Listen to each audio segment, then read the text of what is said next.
সারা দেশে হত্যা, ধর্ষণ, অপহরণ, ডাকাতি, ছিনতাই, কিশোর গ্যাংয়ের দৌরাত্ম্য ও রাজনৈতিক সহিংসতার ধারাবাহিকতায় আইনশৃঙ্খলা পরিস্থিতি ক্রমেই অবনতির দিকে যাচ্ছে। এতে জনমনে বাড়ছে উদ্বেগ ও নিরাপত্তাহীনতা।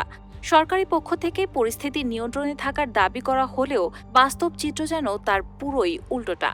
একের পর এক চাঞ্চল্যকর ঘটনায় সাধারণ মানুষ আতঙ্কে দিন কাটাচ্ছে।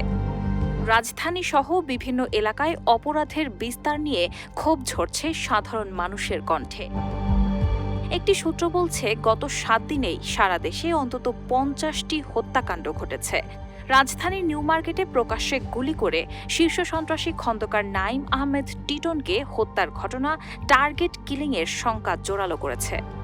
এদিকে নওগাঁর নিয়ামতপুরে একই পরিবারের 4 সদস্যকে নৃশংসভাবে হত্যা, ফরিদপুরে এক যুবকের হাতে দাদি ফুফুসহ 3 জন খুন, গুলশানে বিদেশি নারী শামীম সালিম কাশিমের রহস্যজনক মৃত্যু, একের পর এক এসব ঘটনায় আতঙ্ক আরও ঘনীভূত হচ্ছে।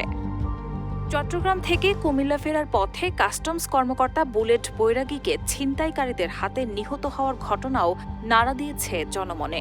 পাশাপাশি সাতকানিয়ায় রাজনৈতিক কর্মী খুন, বাড্ডায় শিশু হত্যা, মৌলভীবাজারের ডাকাতির সময় গোলাগুলি, রাউজানে জোড়া খুন, বাকেরহাটে ও নেত্রকোনায় জমি বিরোধে প্রাণহানি, সুনামগঞ্জে সংঘর্ষে বহু আহত এবং কারওয়ান বাজারে সাংবাদিক নির্যাতন, সব মিলিয়ে পরিস্থিতির বহুমাত্রিক সংকট স্পষ্ট। অন্যদিকে আইনশৃঙ্খলা রক্ষাকারী বাহিনীর অভিযানে রাজধানীর মোহাম্মদপুর ও পল্টনে অস্ত্র ও মাদকসহ 5 জন গ্রেপ্তার হলেও অপরাধের লাগাম টানা যাচ্ছে না। কিশোর গ্যাংয়ের উত্থানও নতুন করে উদ্বেগ বাড়াচ্ছে। আধিপত্য বিস্তারকে কেন্দ্র করে সংঘর্ষে প্রাণহানির ঘটনাও বাড়ছে। ডিএমপি জানিয়েছে, টহল, ব্লক রেড, চেকপোস্ট ও গোয়েন্দা নজরদারি জোরদার করা হয়েছে। তবে কেন অপরাধ কমছে না, এমন প্রশ্নে অপরাধ বিশ্লেষক ডক্টর তৌহিদুল হক বলছেন, আইনের সমান প্রয়োগের ঘাটতি, দীর্ঘ বিচার প্রক্রিয়া ও শাস্তির অনিশ্চয়তাই অপরাধ বৃদ্ধির মূল কারণ। তার মতে, আইনের ফাঁকফোকর ও প্রভাবের সুযোগে অপরাধীরা দ্রুত জামিনে বের হয়ে আবারও অপরাধে জড়িয়ে পড়ছে। সময়োপযোগী আইন সংস্কার ও কার্যকর প্রয়োগ ছাড়া এই পরিস্থিতি নিয়ন্ত্রণ কঠিন।